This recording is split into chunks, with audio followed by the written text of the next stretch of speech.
if you're looking to treat your pet with cancer, you should try to find a product that guarantees its potency in beta glucans and also contains mushrooms. What are mycelium and mushroom beta glucans? Why are they good for pets, and what do yaks and ants have to do with that? Find out from veterinary nutraceutical expert Dr. Robert Silver on this episode of Tripawd Talk Radio. And scratching like a three-legged dog. For any tripod, cat or dog. Why do some vets do things that way? So many people don't realize that their dogs are in pain. He's a three-legged dog and he's still pretty good. Welcome back to another fascinating episode of Tripawd Talk Radio. I'm Jim, and today Rene is speaking with Dr. Rob Silver, all about the benefits of mushroom therapies for pets. We'll hear a bit about veterinary CBD and cannabis therapeutics for dogs, but we're taking a deep dive here into beta-glucans, mycelium, and the health benefits of mature whole mushroom products for immunity boosting and other veterinary care. First, please note that this episode is not sponsored nor monetized in any way. We're sharing this information because, well, we're not vets, but we want you to make the best decisions you can when it comes to cancer care or healthy choices for your pet.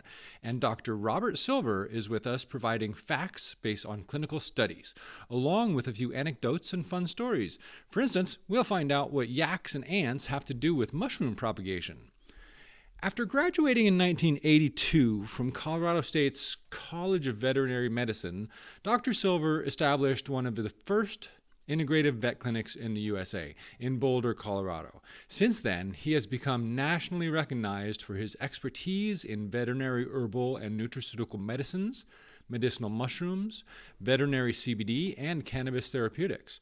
Dr. Silver is a published author and peer-reviewed nutraceutical expert. He now brings 40 years of clinical practice to the Real Mushrooms science team, helping treat small and large animals with botanical therapies and medicinal mushrooms. Check the show notes for more information and enjoy this discussion all about the benefits of mushrooms for pet health with Dr. Rob Silver. Dr. Rob, I'm so happy to have you here. This is Rene from Tripawds, and we have been huge fans of your work for a long time. So thank you for being here. Oh, I wouldn't miss it for the world. Well, I have been following your work for a long time because you are such a really excellent source of information about different ways of thinking about treating your pet, whether they have cancer or some other condition that just requires something more than the standard prescription medication. And I like that you give people options, but you also educate them. So today we're going to talk about mushroom therapy for pets with cancer. But really, I want to know what made you get into this area, because I knew you as the veterinary cannabis expert. So how are they connected, and when did you start with this field? Well, actually, my interest in mushrooms predated my interest in cannabis. But the problem has been that until recently, really maybe the last 10 years, there really haven't been any credible products available that could be adapted for use in pets. Most of it were Chinese herbal extracts of the mushrooms themselves that have been hot water extracted, but not the individual mushrooms, and no standardization of them.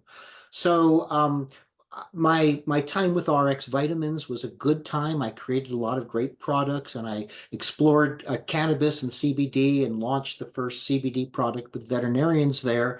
And the company was very successful, so successful they sold during the pandemic, and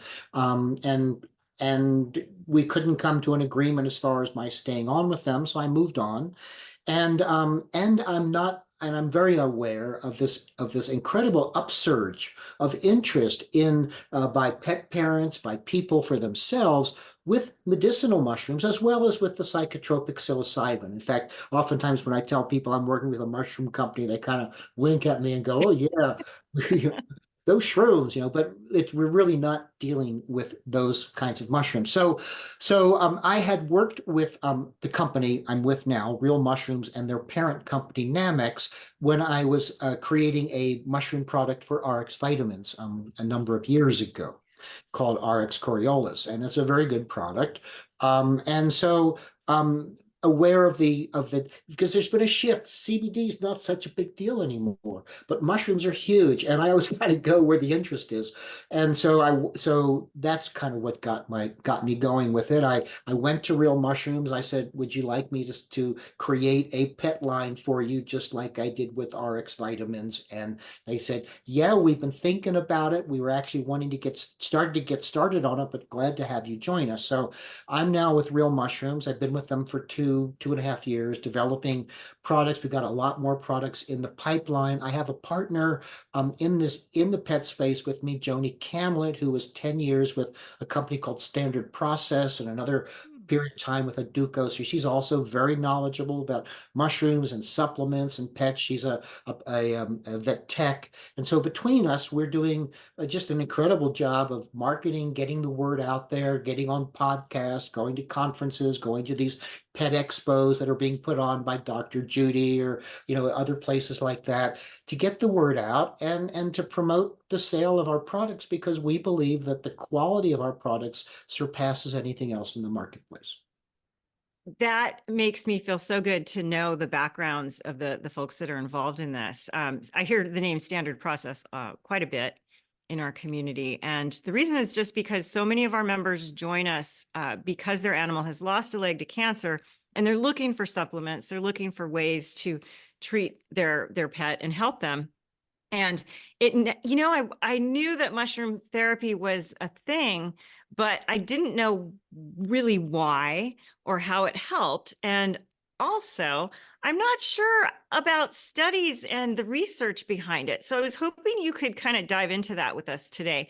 What makes these medicinal mushrooms so powerful in helping pets, and how has that been proven along the way? Okay, so there is not enough studies in pets, and that's because there's not. I think studies are costly, and there has to be that financial inducement for it. So the only studies that we really have with mushrooms are by companies that have products that they were testing. And one company was testing an extract of the turkey tail mushroom in a very nasty disease in dogs called hemangiosarcoma, which is cancer of the spleen. And another company was testing the maitake mushroom in a variety of different cancer lines in dogs, and found that the lymphoma line was most sensitive to that. So there's one clinical trial with the maitake in lymphoma, which didn't really work out so well because they didn't do a good selection of their subjects. They chose dogs that could survive maybe for 2 weeks, end stage. Not a good time to start a natural therapy, because natural therapies take time. And you might not, and the cancer might be progressing so rapidly and aggressively that it's not going to matter what you give them unless you can downsize that cancer growth. And sometimes the only tool we have is a harsh conventional therapy that's mildly toxic to the body as a whole and more toxic to the cancer. And sometimes you have to bite the bullet, but that's also a choice for the pet parent to make. And that's a very individual choice.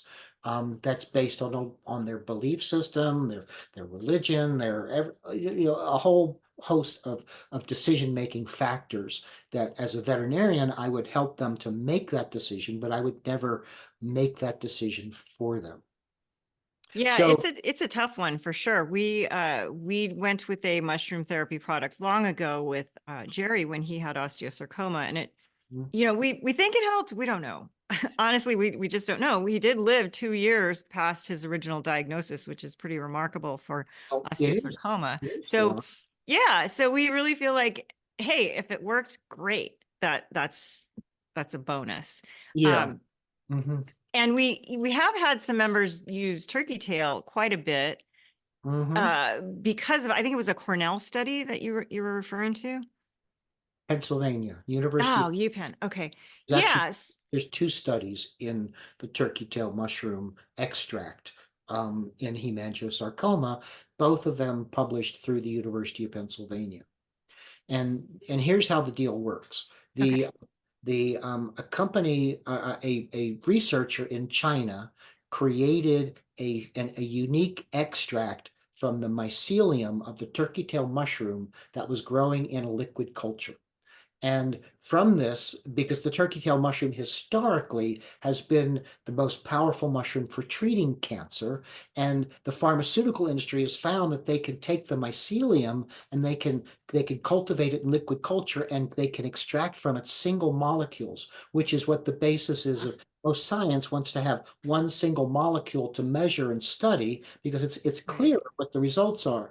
The turkey tail mushroom itself, mushroom fruiting body, the mushroom contains maybe 17 different beta glucan compounds. Beta glucans are these special polymers of sugar molecules that signal our immune system to wake up and take care of the cancer, take care of infection, take care of inflammation, take care of pain. It has many different functions in the body, and it's these beta glucans that really are the secret sauce in mushrooms. But there are other equally powerful different categories of molecules in the mushroom as well, which are also equally powerful against cancer.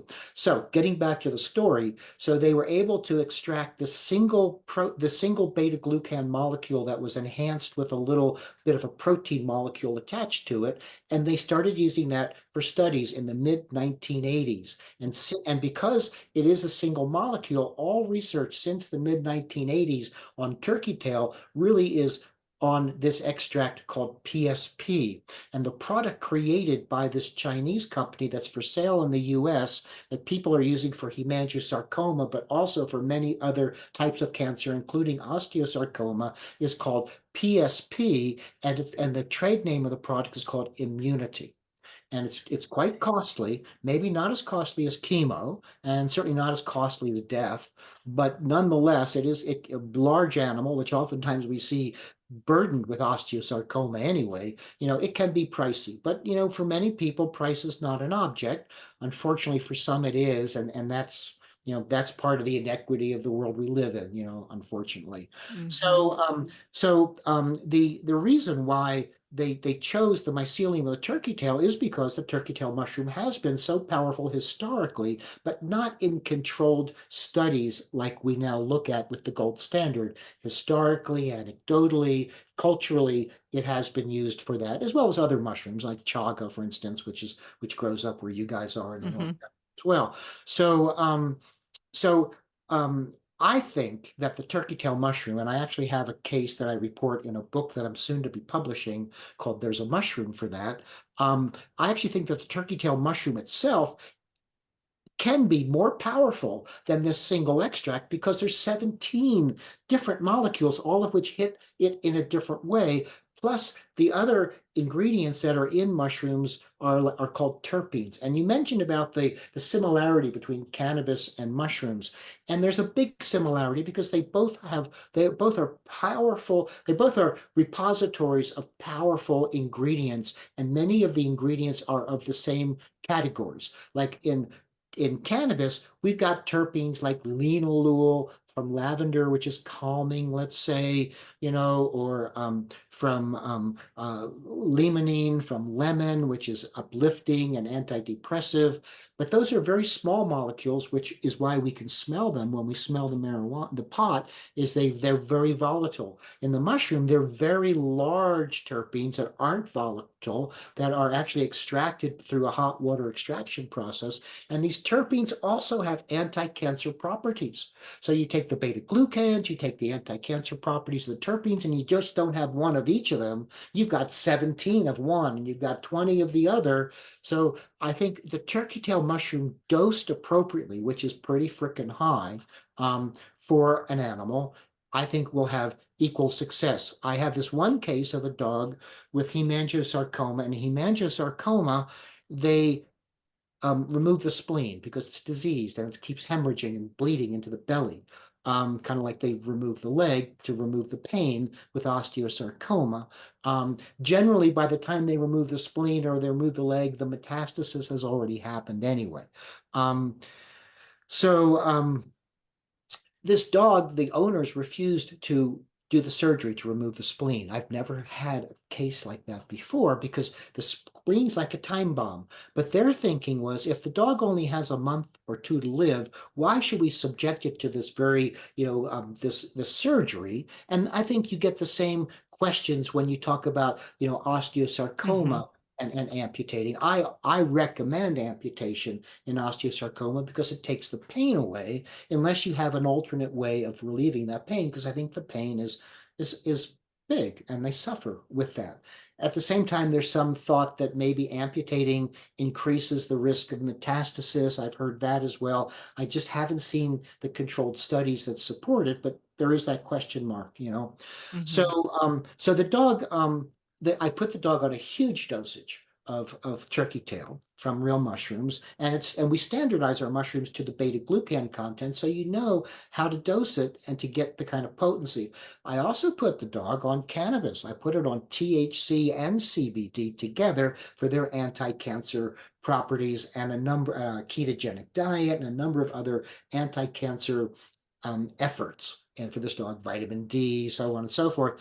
The dog lived well. I mean, it lived really well. It was running around, it was eating. They were just really happy for 8 months. It would have these episodes where it would run too much, be too much, and it would cause the spleen to bleed, and it would be down for a few days till it got better. And then eventually that's what took it down. 8 months, 9 months later into the process, the dog finally did something that wasn't reparable, and we had to let it go. I think if we had, removed that spleen, I think the dog could very well still be alive today. So so that's where mushrooms can have an effectiveness for cancer, and we find, I'm just talking, stop me if you Oh want. no, this is fascinating. I know members are very interested in this, so please. We also find that multiple mushrooms together are more synergistic than a single mushroom alone. So turkey tail is a great mushroom for cancer, but so is reishi, so is chaga, so is shiitake, so is maitake, and so are many, many others.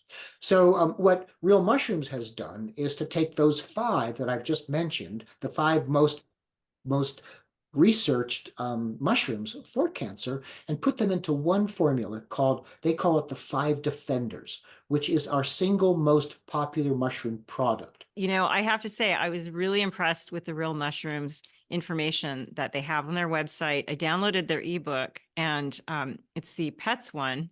That's mine. Is that so? You put that together? Yeah. Excellent book, because I started reading it, and with the little bit of knowledge that I have in my certification as a veterinary cannabis guide, I'm reading through the book going, man, the parallels between the 2 therapies are incredible. I mean, everybody talks about CBD, but a cannabis plant has so many more molecules than that, and so many more ways to approach an illness. So to see that the mushrooms have similarities like that, it just blew me away. I knew nothing about them. In fact, Jim and I were growing a shiitake mushroom plant.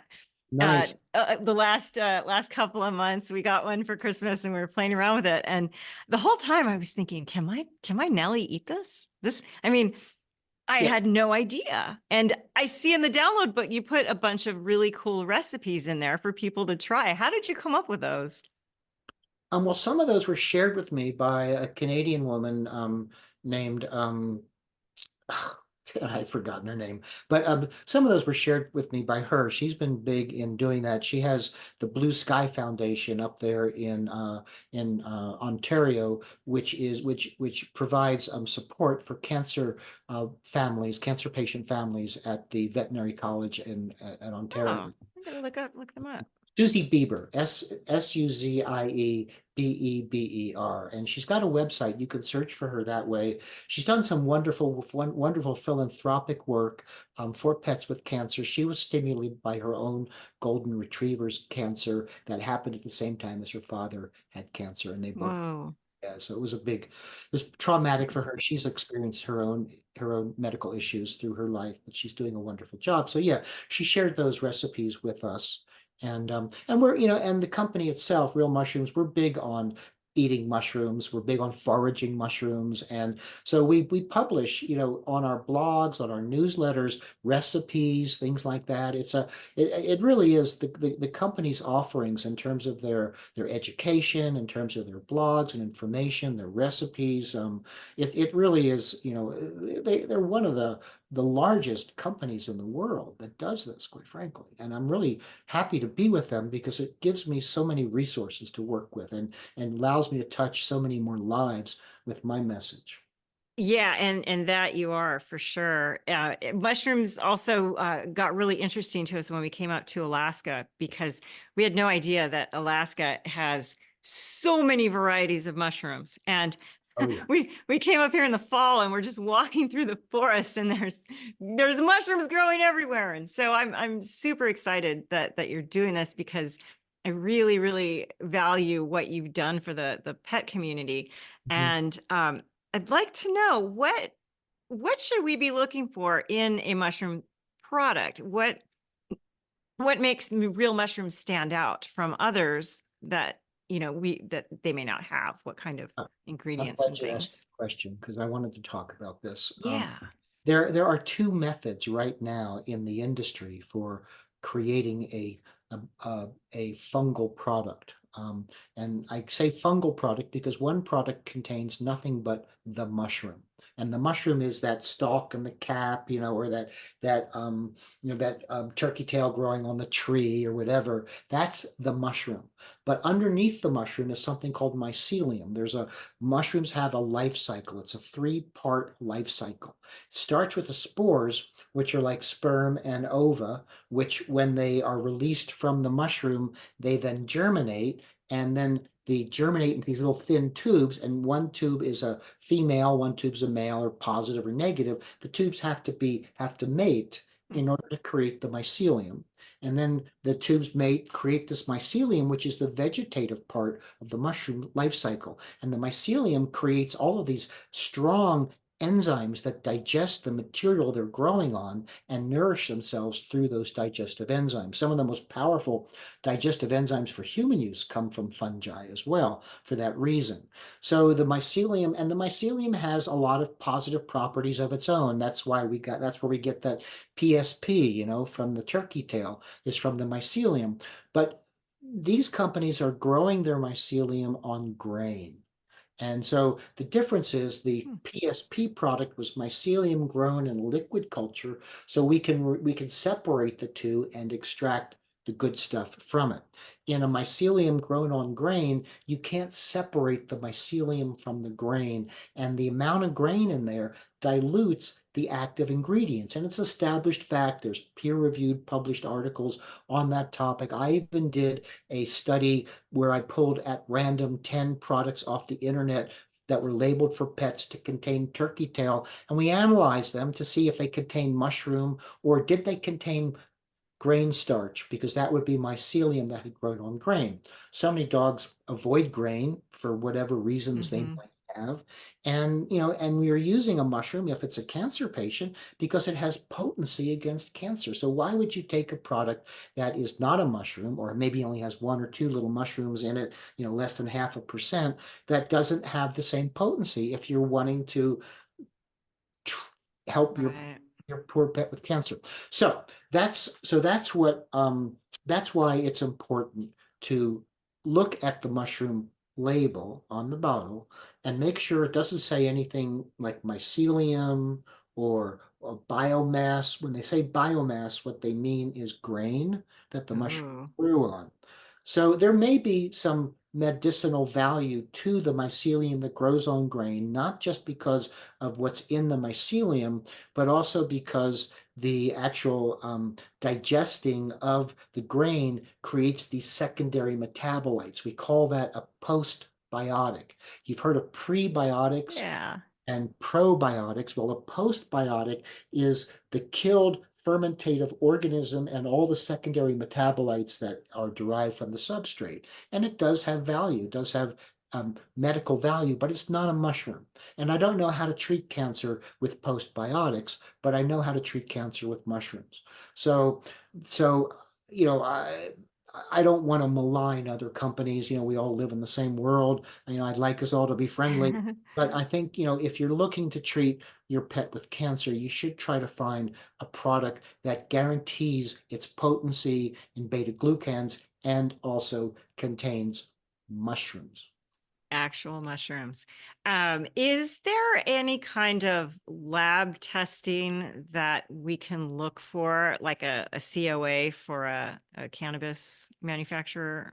There is similar. I mean, we do see C of A's as well in terms of looking at heavy metals and stuff like that. Yeah. Like cannabis, mushrooms are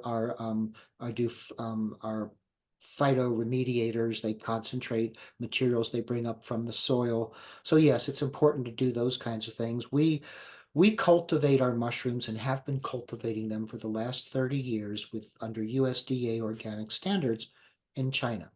Mhm. China is the world's leader in mushroom cultivation technology. 85% of all the mushrooms in the world are cultivated in China. So our founder went there 30, 40 years ago and started growing there within the Chinese mushroom industry. And he actually introduced to the mushroom industry organic growing. Oh, So cool. you can now find mushrooms in China that are organically grown as are ours. So we do C of A's, but what we also do is we standardize our products to their beta glucan content. That way, the beta glucan content is a consistent potency marker for the mushroom. And especially for medical people like myself, when we sell to a lot of human and veterinary practitioners, we want to know how much to give, based on what is Yeah. measured potency. So that's a real plus as well.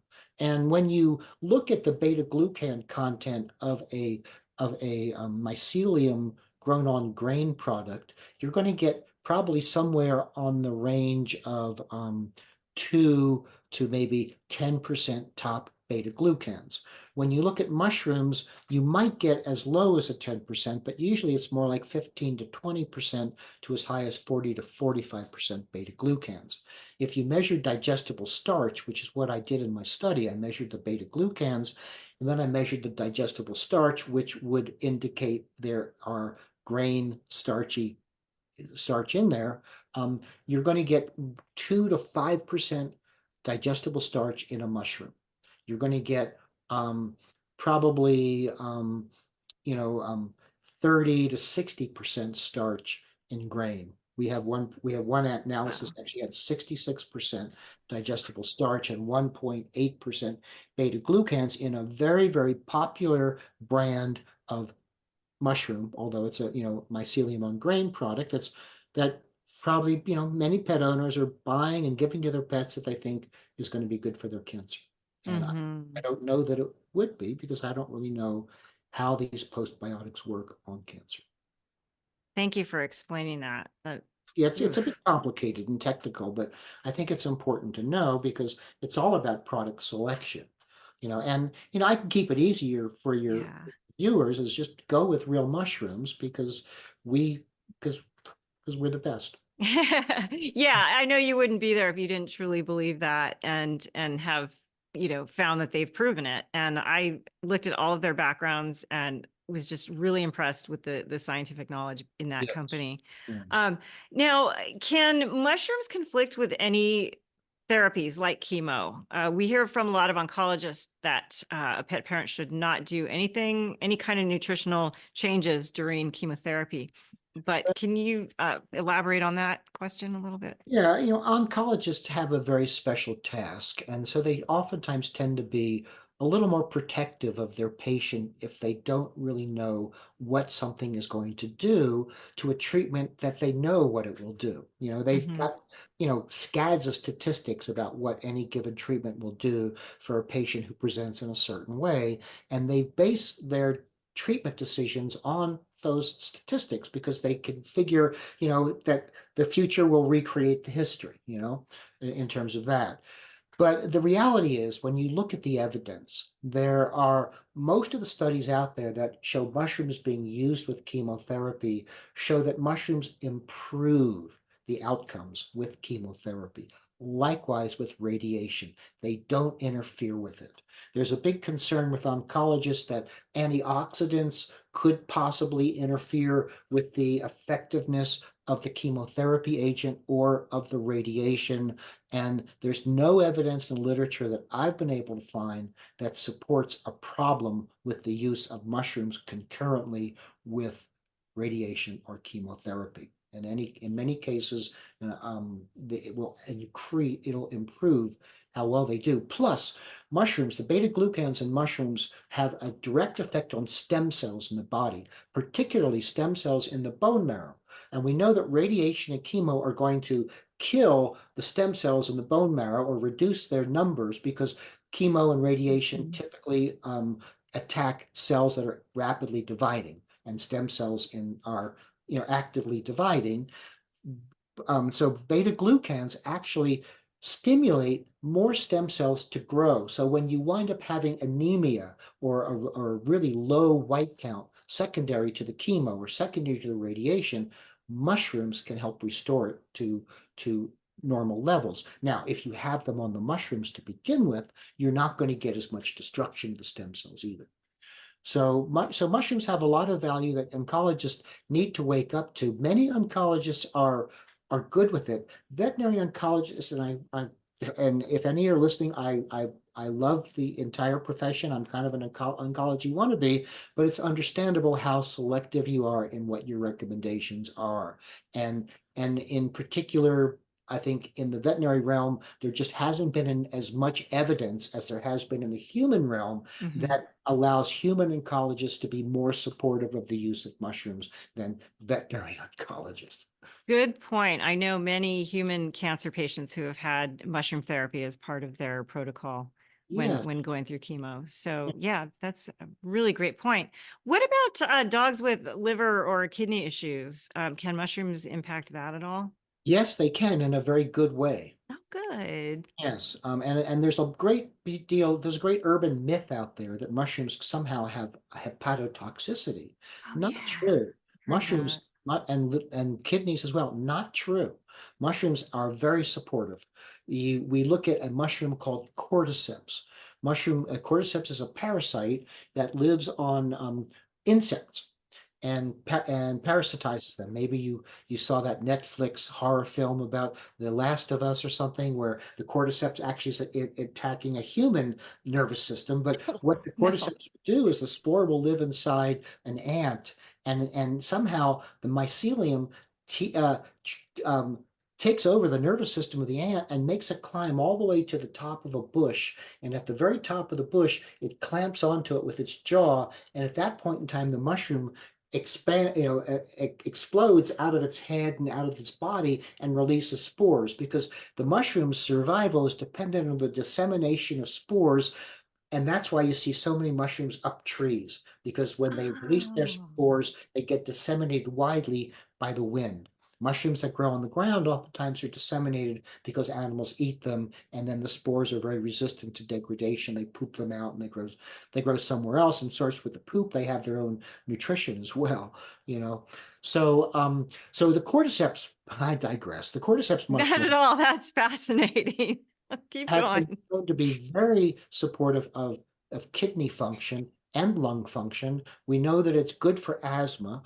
Cats, which don't oftentimes get osteosarcoma, or probably are not very many cat owners on this talk, but cats typically have big problems with kidney disease. And so it can help to give it to a cat early on as a way of helping to protect it, because it's also been shown to be renoprotective. If there's kidney toxins, it can help to protect against that. We see asthma as well as an imbalance between the kidney and the lungs. And so cordyceps has a long history of helping with cough, helping with asthma. It also has been known to help with with energy and activity and performance and stamina. It's also an adaptogen, so it helps to reduce stress because it helps to support the adrenal glands and the pituitary gland, the hypothalamic pituitary axis, which is involved in the stress response. It also has an influence on stimulating testosterone production as well as a beta-17 estradiol production. So it has an influence on both fertility and libido.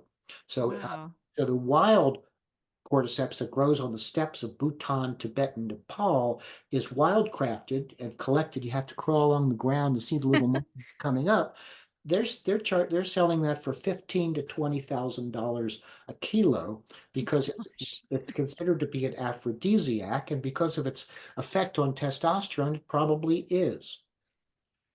There's an interesting story. This is another digression, but Please do, please. okay. The indigenous people that would wildcraft and collect the cordyceps, by kind of crawling along the ground in the springtime, the yak herders in that part of the world would notice that in the springtime, after the tundra had softened, that the yak would use their hooves to break through the tundra so that they could graze on the grass that grows underneath. Well, growing in the grass underneath that tundra shell also are these mushrooms that are coming up, these cordyceps mushrooms. So they would graze on the cordyceps mushrooms, which was also known to these yak herders. And shortly after, the yaks would go into season. They'd start rutting, they'd start mating. And so that's where they got the original idea that cordyceps had some influence on both sexual activity and fertility. Oh man, that's a great story. I love that. Your digressions are fantastic, and I'm learning so much today. I wish I had all day long to talk to you because, like I said, this is like mushroom central up here. I didn't know anything about how mushrooms started growing on trees. And when we first got up here, I didn't know anything about chaga. And a neighbor talked to us about it, and we found some. And it's such a fascinating science. And it seems like it's a really benign yet powerful way to help our pets and help us just live healthier, better lives. If people want to go out and try medicinal mushrooms, obviously we want them to go to real mushrooms, but what is the best way to introduce the product to the pet? Well, it's really, mushrooms are food. Most of them are food. So we're really talking about superfoods. And although you can certainly feed your mushroom, edible mushrooms, you can feed your pet edible mushrooms, nothing wrong with that. They do need to be cooked. Mushrooms have a very, very fibrous cell wall that's made up in part by the beta glucans and in part by something called chitin. We also see chitin in the hard exoskeleton shells of lobsters and crabs. And chitin is a precursor for glucosamine, by the way. So when mushrooms are eaten, the bacteria in the bowel convert the chitin to a form of glucosamine that actually helps with leaky gut and helps to restore tight junctions and things like that.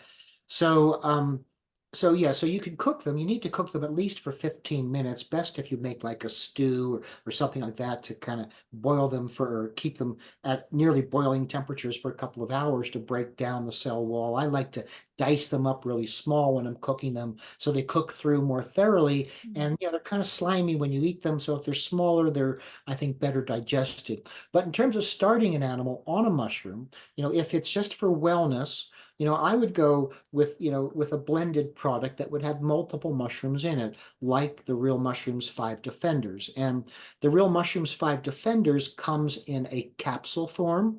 It comes in a bulk powder. Now, the powder may be a little bit bitter, or sour, depending on your taste buds and your palatability. And not all pets are going to accept the powder. Not all pets are going to be easy to give a capsule to. It's a human-sized capsule.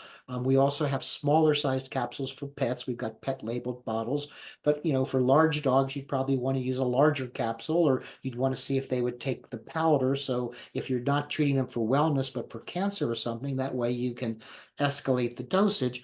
But I also put together a soft chew, which is a very which is one of the most popular dosage forms these days for supplements and for drugs. And so we've got the 5 defenders in this soft chew. And in the soft chew, I've also put a couple of herbs that have immune benefit, like astragalus and ashwagandha. It's got blueberry powder. It's got an olive leaf extract as well. And it's very palatable, and we sell quite a bit of it. So there's 3 different ways that you can get started with that one. I also have another soft chew for pets who are a bit anxious. You know, those little chihuahuas who who drink too much espresso. Yeah, and it contains the reishi mushroom and a mushroom called lion's mane. And we haven't really talked about lion's mane. We probably should. It's less used for cancer and more used for cognition and stress.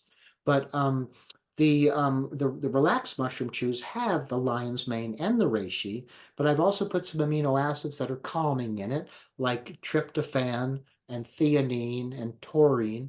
I also have catnip in it, and I also have valerian. It's a big formula: valerian and passion flower and lemon balm. So it's we call it a chill pill. It's very calm. And one of the things I've been working with is blending mushrooms with cannabis, and to the advantage of both. In fact, I have my own brand of CBD product that I have. It's a 2-to-1 CBD CBG ratio in a broad spectrum tincture. That means 0 THC. But I also have soft chews that have that same ratio. But in it, I've also included the cordyceps mushroom, because I think the cordyceps is a good daily mushroom to take for protection of organs and for stress and stuff, and the lion's mane, which is also good for stress and cognition and mentation. So I call those the silver dog and silver cat treats. I love it. But the use of lion's mane together with CBD is more potente than either one of them alone. So that's one reason I put those together in the soft chews. Real Mushrooms, it's a Canadian company, and they don't really want to mess with CBD. It's too complicated. So their formulas are just straight mushrooms and herbs. Well, oh my gosh, there's so much information here. I cannot thank you enough. I would love for you to come back some other time, and we can talk more about lion's mane and other mushrooms that are powerful. We'll do it. I like your enthusiasm. You're easy to talk to. Oh, thank you. Thanks. All right. Well, I think that's it for today, everybody. But stay tuned. We will definitely have Dr. Rob back at some point in the future, and we will put links to everything we discussed in the show notes. Thank you, everybody, for being here. Thank you, Dr. Rob. And thank you guys for having me here. That's a lot to digest. See what I did there? If I learned one thing, it's that not all mushroom products on the market provide the full benefit that mature mushrooms do. So don't fall for the marketing behind popular products or follow advice you find on Facebook. Read the labels, talk with your vet, or head over to realmushrooms.com and check the show notes for additional recommended reading. Do you give your dog medicinal mushrooms? Share your experiences and see what others are doing in the blogs and forums at tripawds.com. He's a 3-legged dog and he's still pretty good. Thank you for tuning in. Subscribe to Tripawd Talk Radio for more pet amputation tips from experts, and claim your free gift just for listeners at downloads.tripawds.com/podcast. Try